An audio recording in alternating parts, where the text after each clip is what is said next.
At this point, you've done your part, you've heard words of truth, you've been thoroughly inspired. This is the time to break out rolls of King's Peppermints, or if you're feeling patriotic, Wilhelmina's. Go ahead, low-key check your phone, even though you know you don't have any updates. Let the person nodding off beside you take a nap, and go to the washroom and show up after grad. It's okay because I want to speak to the graduates. Dearest classmates, beloved peers, you are by far some of the worst people that I know. You are apathetic. You can be brutally cold to things that don't concern you. Often you are cruel, taking the liberty to tear each other down for fun. You are indifferent to your peers, acting on first impressions instead of thinking things through.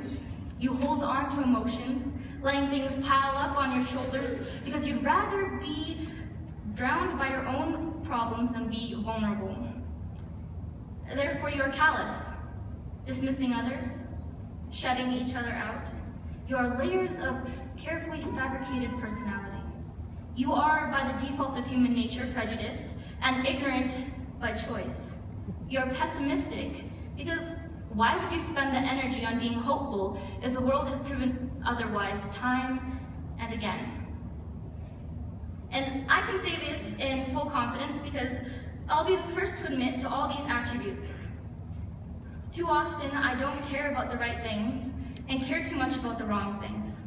I'm a slave to procrastination and perfection. Even though I know better, I still ended up pulling an all-nighter, agonizing over every word in this speech.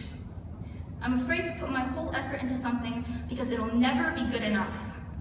I'm appallingly fake. I find it hard to say I'm sorry. I lash out before understanding the situation. I close my eyes and ears and try to exist in a self-contained reality, a selfish reality. Whether you choose to acknowledge it or not, this is who you are. You are also the most amazing people I have the privilege of knowing. You are caring, going out of your comfort zones to understand each other. You're supportive, helping people piece themselves back together. You take hits and offer comfort. You're unhesitatingly sacrificial, thoughtlessly kind, unflinchingly authentic. You have the audacity to speak up for each other. You are instinctively protective. You use your experiences to reach out to each other. You are imaginative. Innovation is second nature to you. You possess a kind of brilliance that can't be hidden. Every encounter leaves me a little bit dazed as you reflect God's radiance. You demand nothing less than the best of each other. Against some of this world's strongest efforts to consume you, you remain unwaveringly passionate. Your potential is a speechless thing. How can you describe the power of the present? The ability you have to raise each other up. You hold lives in your hands. Do you know that? Whether you accept it or not, this is who you are. That's who our teachers and staff see every day, living paradoxes. Anyone who holds a child feels the unnerving fragility and strength pulsing steadily under thin skin. That's what they recognize. They choose to go through the worst from us because they see the best in us. It's not easy, and often it can be thankless, but somehow, day after day, no matter how many times they give up during nights of marking and lesson planning and test making and writing report cards, you're right here, every morning after. My dad, who can be wise from time to time, once said, "It's not an occupation, it's a vocation." And for each of our staff, it really is more than just a means to get by. They strive to teach us more than the curriculum. They are rich with Christ's love, seeing the Him in all things, whispers and fingerprints, marking everything as belonging to Him. You lead by example. You call us as you have already been called to grace. You could be many other things, but by being teachers, you are being the best that you can be. Thank you. To our families, by blood and by choice, you have more of an impact on us than either of us realize. Being family doesn't mean being perfect, but you've provided us with a home, a place to be nurtured, somewhere we can make mistakes and learn from them. Your embrace has given us an anticipation of belonging to the family of Christ, his own sons and daughters. We know that you have worked and prayed and loved tirelessly because you want the best for us. You've put a part of your life into us, and we carry it with us wherever we go.